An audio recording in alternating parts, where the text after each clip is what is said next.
Annyeonghaseyo 여러분! So hello everyone! So in today's video, pag-aaralan naman natin ngayon yung tinatawag na Hangul o yung Korean alphabet.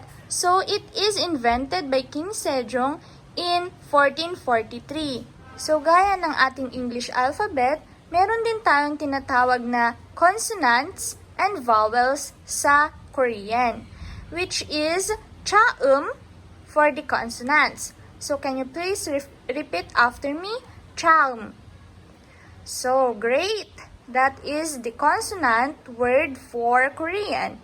So, how about the vowels? So, we call this as moum. Moum. Can you please repeat after me? Moum. So, that is the vowel for Korean. So, first, i-discuss natin ngayon yung about sa 14 basic consonants ng Korean.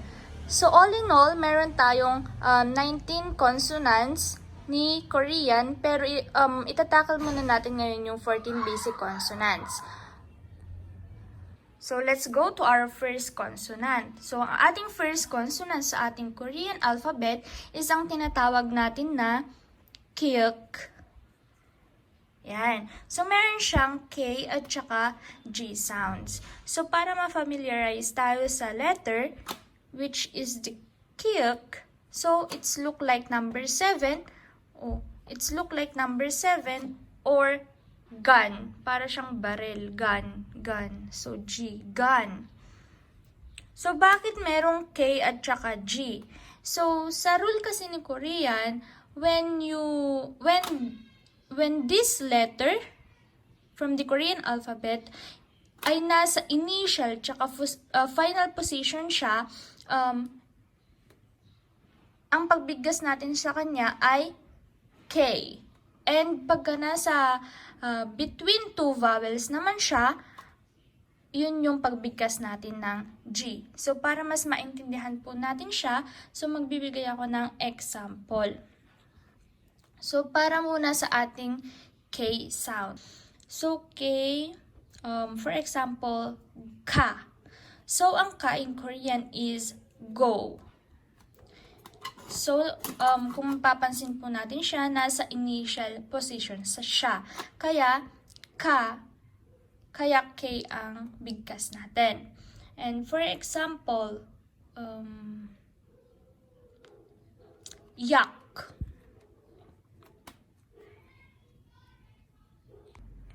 So, yak in English means about. About. So, ayan. So, meron tayong initial and then the final position. Pagka nasa initial and the final position siya, so binibigkas natin siya as K. So, punta naman tayo sa G sound ng kyuk. So, for example, the word agi, which is, sa English, this what we call a child.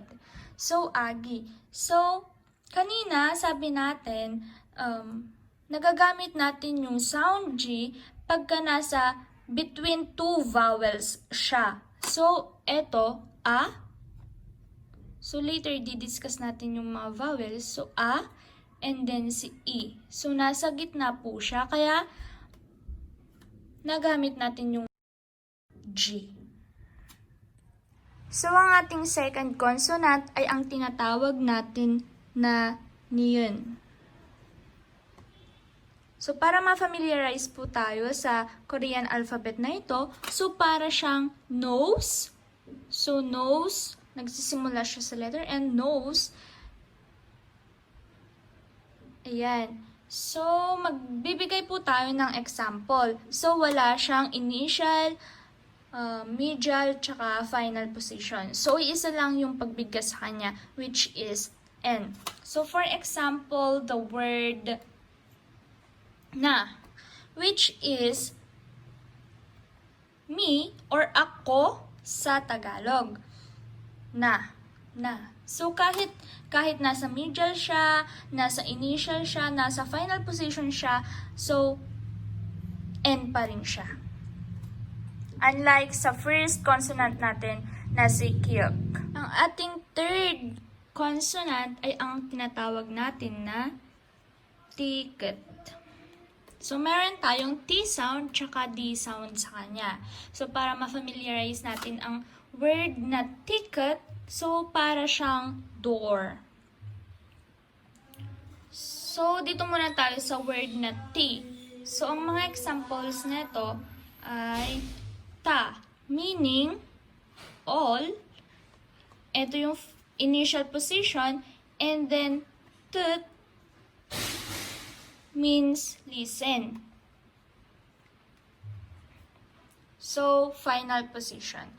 So, in initial position and in final position, ginagamit natin yung sound na T.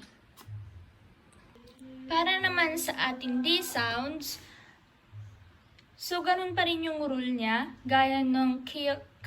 So, in between two vowels, ginagamit natin yung D sounds. For example, is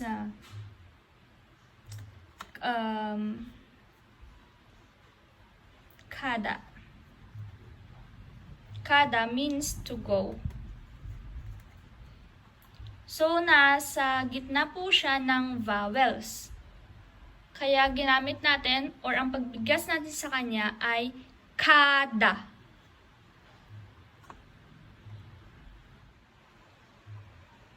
So, let's proceed to our fourth consonant, which is yung tinatawag natin na real. So, meron siyang dalawang sound value, which is the R and then the L. So, baliktad naman siya. So, kanina, dito siya sa may first, pwede rin naman natin baliktarin. So, okay, L or R. So, yung L niya, yun yung gamit natin pagka sa initial and then for the final position, and R para naman sa ating medial position. So, for example, initial position, meron tayong ramyun. Or, eto yung ramen. So, initial position, ito siya. And then, for the final position, null. Okay. Null, which is, in English, every single day.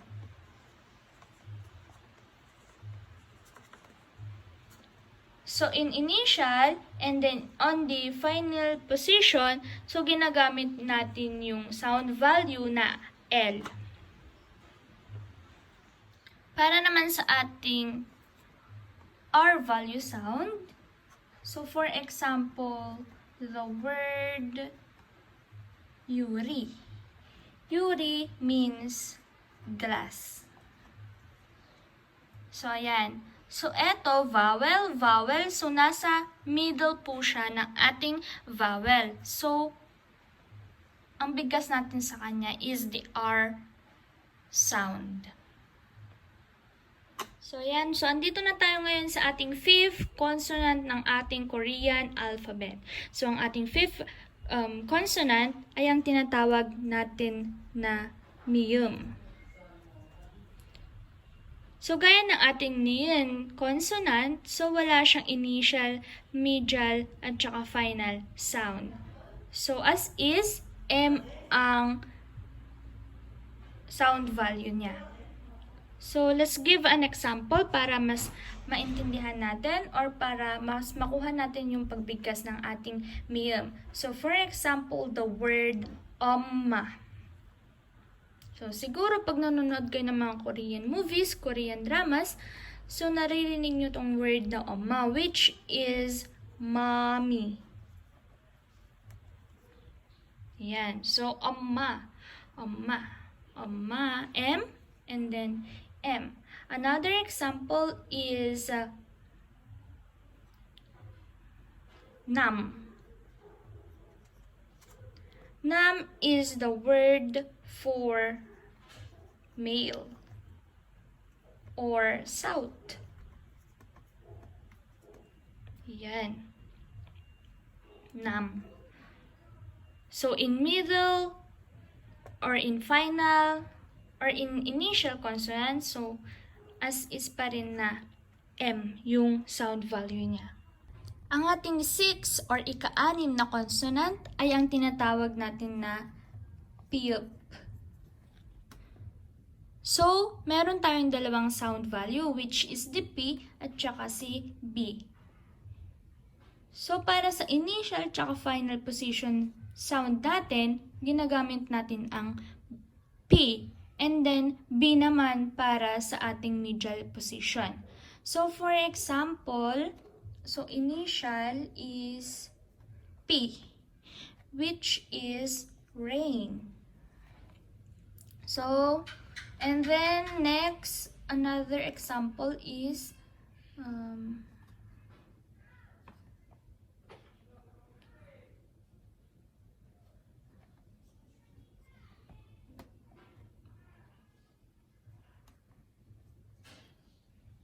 BAP. Ayan. P is for rain, for initial position, and then PAP is for the final position. So, P, PAP. So, initial and then final position, ginagamit natin yung P sounds. And then, ginagamit naman natin yung B sa ating medial position. For example is Nabi. Nabi, which is butterfly. Butterfly. So, ayan. The word Nabi. So, ito yung sa medial position niya. So, P, PAP, Nabi. So, nakita niyo yung pagkakaiba, guys. So, pagka-initial, tsaka final, nasa P sound siya. And then, pagka nasa medial, yun yung sa B sound. Ang ating 7 consonants ay ang tinatawag natin na shit. So, meron siyang 3 sound value. So, bakit 3? Para saan ba yan? Para sa initial, medial, tsaka final? So, hindi po. So, ginagamit natin ang S sound para sa ating initial tsaka medial position. So, ating initial tsaka medial position.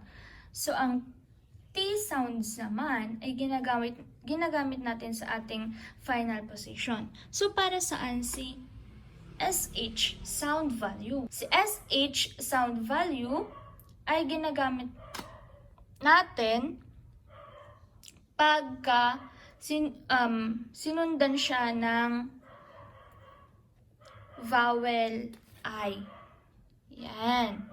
So, para mas maliwanawan tayo, so una, magbibigay tayo ng example para sa ating SH sound value. So, for example is the word this. She. So, we read this as she or yung tinatawag na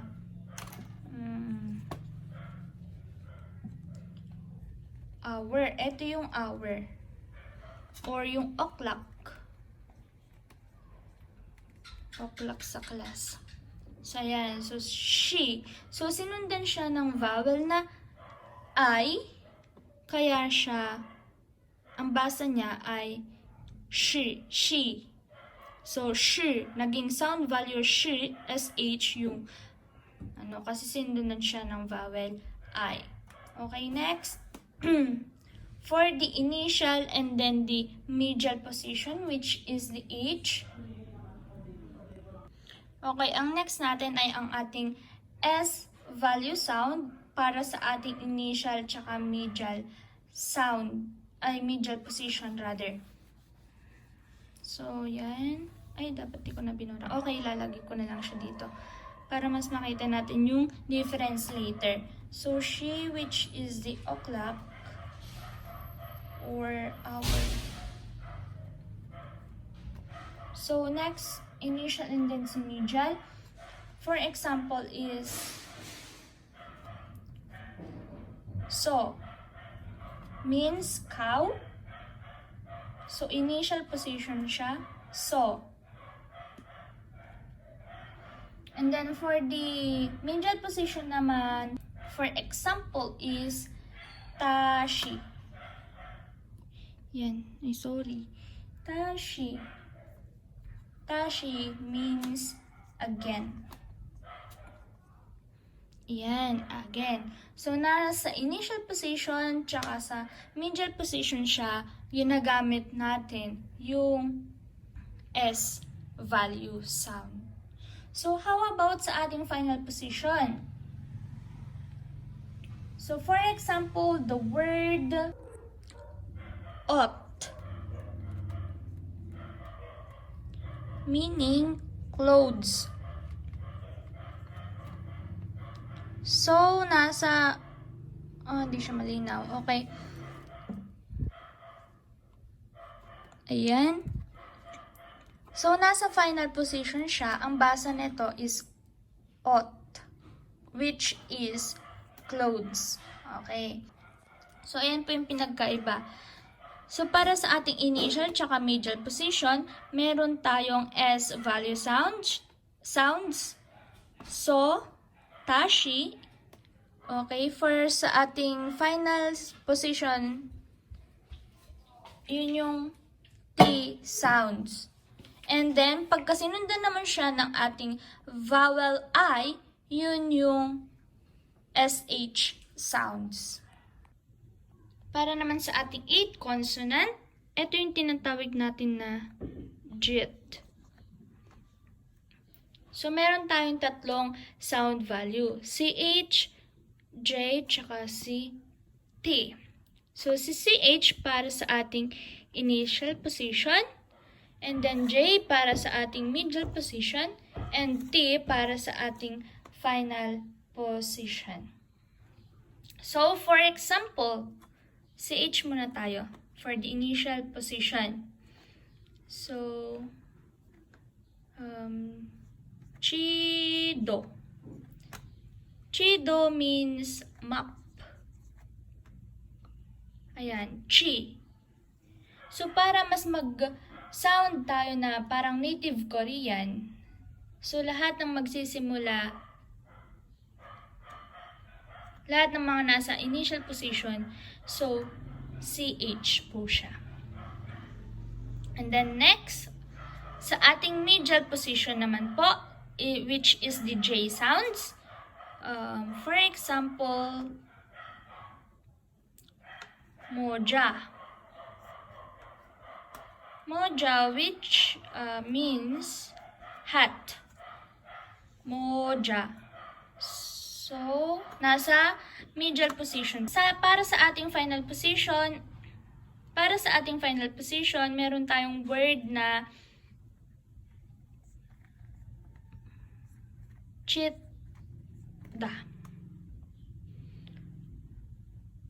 So, ito yung root word niya.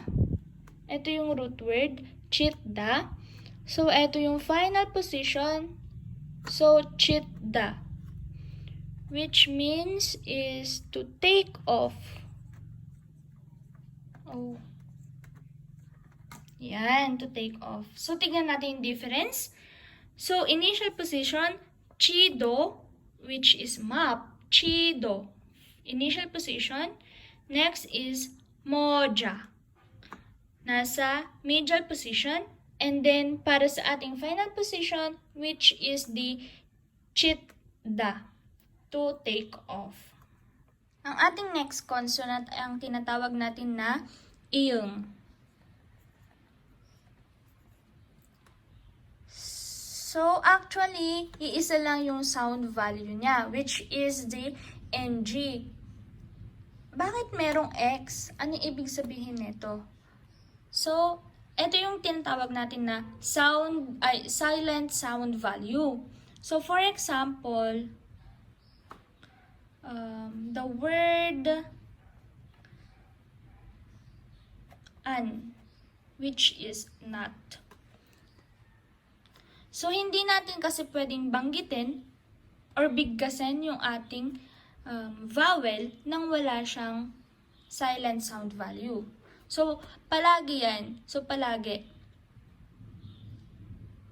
Malalaman nyo din yan kasi meron tayong pattern para sa ating syllable sa pagsusulat ng ating Korean words. So, kailangan ito.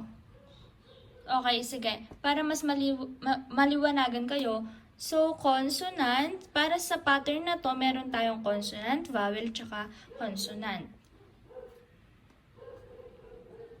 Ayan. Para lang mas maliwanagan kayo. So, hindi natin pwedeng bigkasin yung ating vowels nang walang silent sound value. Yun yung gamit ng X or the silent sound value. So, how about yung ating NG sound value?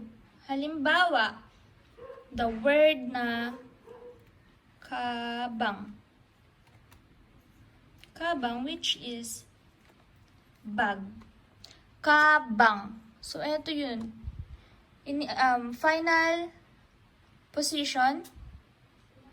So, we read it as kabang. So, palaging yung inyong ay nasa final position. For example, another example, sarang. Yan. Sarang, sarangheyo. Yan, sarang. Means love. So, nasa final position siya. Ang ating next consonant ay ang tinatawag natin na hit. So, ayan. So, meron tayong dalawang sound value which is the H and then the T sound value. So, saan ginagamit ito? So, para sa ating initial and then sa medial, meron tayong H sound value. And then, para sa ating final position, meron tayong T sound value. So, for example, sa ating initial sound value, for example, hago means and also. Ayan. So, nasa initial position po siya, hago. And then, para sa ating medial position, isahada. Means to move. Ayan. So, nasa medial position siya, isahada. And then, para man sa ating final position, meron tayong hieta. Means to be white.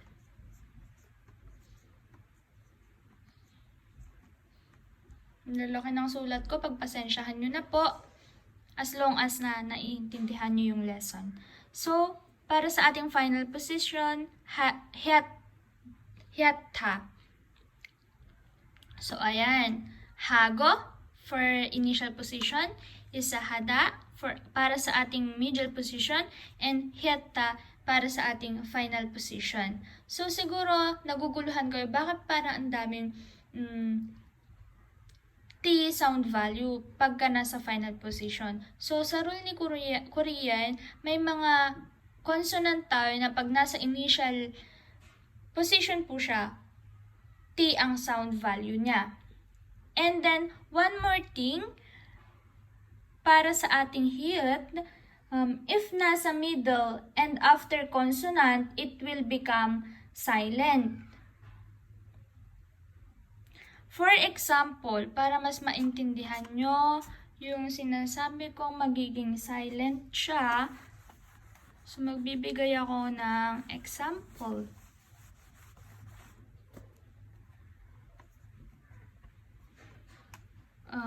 For example, yan. Anyongi. So, ang basa po dito is, ito yung H natin. So, ang basa dito ay anyongi. Hindi mo pwedeng basahin na Anyong hi. Anyong hi. Hindi pwede pong ganon. So, ang bigkas po dito is anyo ngi. So, pagka nasa middle and after consonant, it will become silent. So, ang ating next consonant ay ang ating aspirated kyuk. So, bakit aspirated consonant? So, ang ating last four consonant ay ang aspirated consonants. So, ano ang aspirated consonants? So, ang aspirated consonants, pronouns with explosion of air. So, kanina, k, ngayon, k. May pagbuga siya konti ng air sa ating mouth. So, for example, para mas maano natin yung pagkakaiba is the word kanina, 'di ba? Meron tayong the word ka sa ating kyuk, which is go. And then para naman sa ating aspirated kyuk, meron tayong ka. So, means car. So, nakita nyo po yung pagkakaiba. So, eto, ka. And then, eto, ka. So, try nyong bigkasin. Ka. Yan. Ganun po siya. Yun yung pagkakaiba ng aspirated.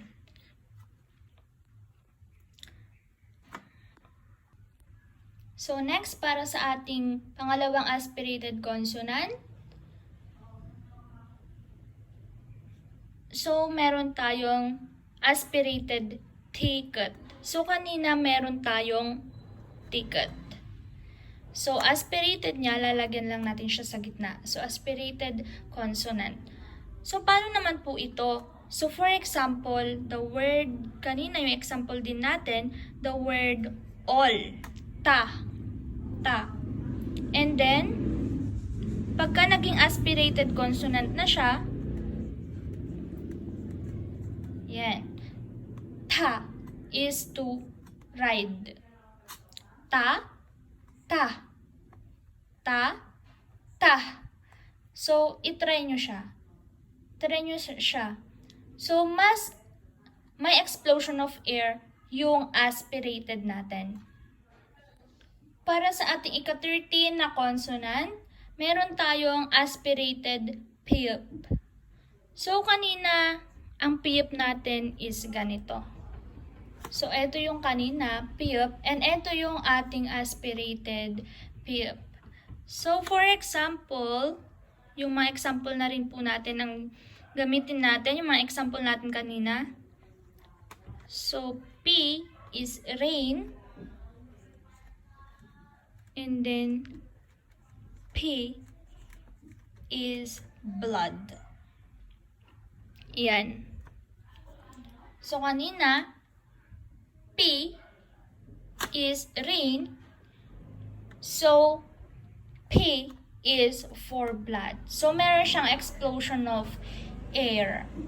So, ayan guys, nasa 14 consonant na tayo ng ating Korean alphabet. So, ang ating last consonant is yung tinatawag natin na aspirated jit. So, kanina meron tayong jit. So, ngayon, lagyan natin ng guhit sa taas.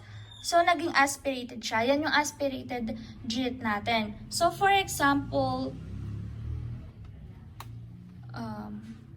ja.